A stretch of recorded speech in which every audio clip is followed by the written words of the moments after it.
Okay, so extensions, close extension, details on view change. So let me show you what that looks like. By default, this is disabled, so it's false. But let's set it to true. Actually, let me first show you what happens when this is disabled. So if you open some extension, doesn't really matter which, and you navigate away, that tab stays open, right? Even if you change tabs, it stays open, right? If you set this to true, and we do that again, we open it up. It doesn't really matter if we're on this editor or that one, but when we navigate away, that editor will be automatically closed.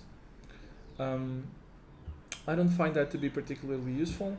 When I open an extension, sometimes I want to keep it open, and sometimes I'm just working with these recommended settings or exploring the extension, and I need to navigate away, to my files or something like that, and I don't want that editor to be closed. So I'm gonna leave this one in its default state, which is false.